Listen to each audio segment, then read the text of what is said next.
Saudara, sejumlah daerah memutuskan menghentikan pembelajaran tatap muka demi alasan kesehatan dan keselamatan. Hal ini terjadi di tengah lonjakan kasus COVID-19 termasuk kasus positif COVID-19 pada anak yang juga meningkat.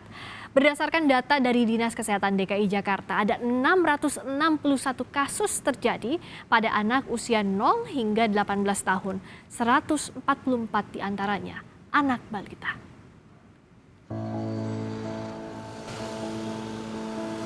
Kasus COVID-19 di DKI Jakarta kembali meledak. Per 17 Juni 2021 tercatat ada penambahan kasus banyak 4.144 kasus. Dengan demikian total kasus COVID-19 di DKI Jakarta mencapai 458.815 kasus. Dari 4.144 kasus baru COVID-19 yang ditemukan di Jakarta pada 17 Juni 2021, 661 kasus diantaranya terjadi pada anak usia 0 hingga 18 tahun, dan 144 kasus diantaranya terjadi pada anak balita. Tren kasus positif aktif pada anak di bawah usia 18 tahun meningkat.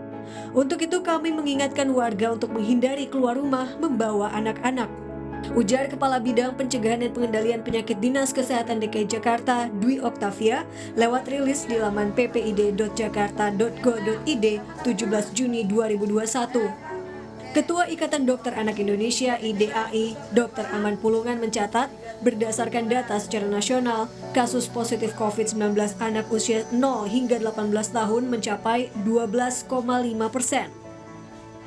Data nasional saat ini menunjukkan proporsi kasus konfirmasi COVID-19 pada anak usia 0 sampai 18 ini ya 12,5%. Artinya 1 dari 8 kasus konfirmasi itu adalah anak. 1 dari 8 kasus ini adalah anak. Yang kedua, data IDAI menunjukkan case fatality rate-nya itu adalah 3 sampai 5%. Jadi kita ini kematian yang paling banyak di dunia. Tingginya kasus COVID-19 pada anak-anak, Ikatan Dokter Anak Indonesia menyarankan kegiatan sekolah tatap yang akan digelar pada Juli untuk ditunda sementara. Selain itu, para orang tua juga diimbau untuk mendampingi anaknya saat berkegiatan di luar rumah. Tim Liputan, Kompas TV.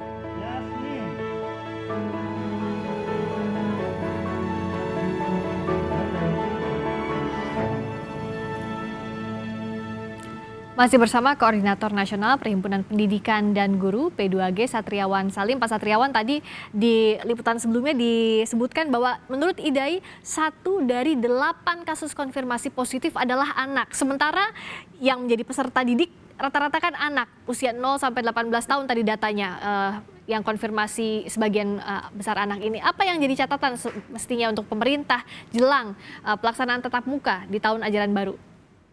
Ya, yang pertama memang tidak bisa dipukul rata ya. Kami dari awal bersikap sebagai salah satu organisasi guru tidak bisa 550.000 sekolah kurang lebih lalu semua harus tatap muka di bulan Juli gitu ya.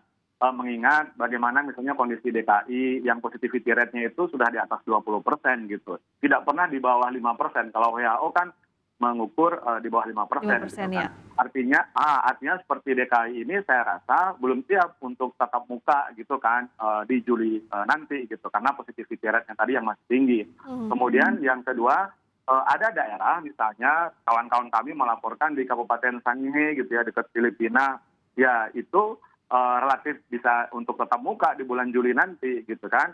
Mengingat ini kan daerah kita ini banyak betul kan demografinya, kondisinya juga beragam, 514 kota kabupaten. Nah sehingga jangan sampai istilahnya semuanya harus dibuka bulan Juli serentak gitu kan. Nah daerah-daerah atau sekolah yang nggak siap akhirnya mereka menyiapkan gitu padahal sebenarnya belum siap. Nah ini kan yang berbahaya gitu kan, kami melihatnya demikian. Nah, tadi bicara soal menyiapkan diri pada belum siap, P2G atau Pak Satriawan tadi menyebutkan data 55% mengisi checklist siap, tapi itu pun belum terverifikasi. 45% sekolah itu tidak siap atau belum siap jelang tatap muka. Sementara kan tahun ajaran barunya bulan depan, Pak Satriawan. Sebenarnya ini sudah matang atau belum peserta didik, tenaga pendidik jelang tatap muka ini? Nah, makanya kami melihat ada daerah yang tadi responsif. Misalnya seperti Kalimantan Barat dilaporkan oleh kawan-kawan kami di sana ya mereka menunda gitu kan misalnya. Ya. Kemudian Sumatera Utara juga tidak gubernurnya menyatakan tidak segera membuka juga, belum tentu gitu ya. Ya. Nah, karena apa? Kalau kita melihat uji coba sekarang, tadi saya katakan di Bogor juga PAUD sudah dibuka, di Kabupaten Bima juga demikian, di Kota Bima SD SMP juga demikian sudah dibuka gitu kan. Atau di Jawa Timur tadi padahal masih merah, Probolinggo dan seterusnya itu sudah dibuka juga. Nah, jadi oke lah sekarang kita sudah terima rapor. Kemudian tapi kan gurunya juga masih masuk gitu kan, karena ada PPDB kan, bagian panitia penerimaan peserta didik baru gitu.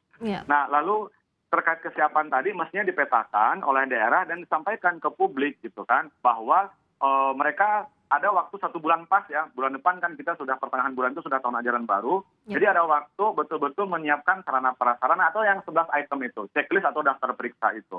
Nah, tapi kami sekali lagi melihat dari laporan kawan-kawan kami itu sebenarnya banyak yang tidak siap, tapi karena ada pernyataan dari Kemendikbud tidak ada lagi tawar-menawar gitu ya, bulan Juli kita harus segera tatap muka. Nah, ini yang membuat sekolah atau kepala daerah itu tanda kutip yang memaksakan gitu untuk tatap muka, padahal sebenarnya mereka belum siap gitu. Tapi kita memang punya waktu sebulan ya untuk menyiapkan segala fasilitas sarana prasarana gitu kan.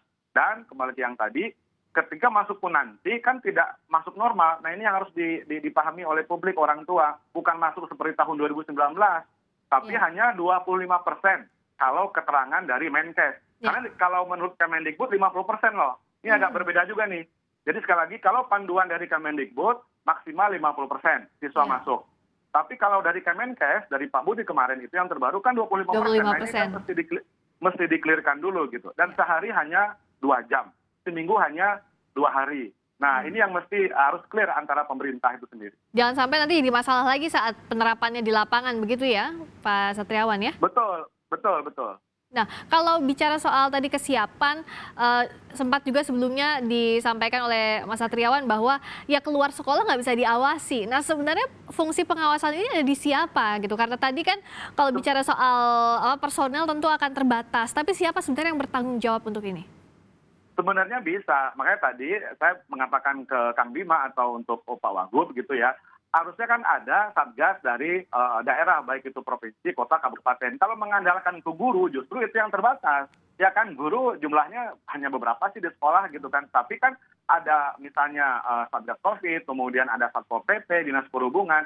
Ini yang kami lihat betul ya, mulai dari Aceh, kemudian dari daerah-daerah lah, sampai ke Papua. Umumnya yang menggunakan angkutan umum, di angkutan umum tidak ada yang namanya jaga jarak gitu kan, yang tidak pakai masker juga biasa saja, dan nggak ada juga yang negur gitu ya. Kemudian anak kita ini bergerombol gitu, nongkrong-nongkrong, itu fakta terjadi. Nah, pertanyaannya sepertinya apakah fungsi atau peran dari satgas dari daerah itu sudah optimal? Karena nggak bisa mengandalkan guru, karena selepas dari gerbang tentu guru tidak bisa lagi mengamati gitu kan.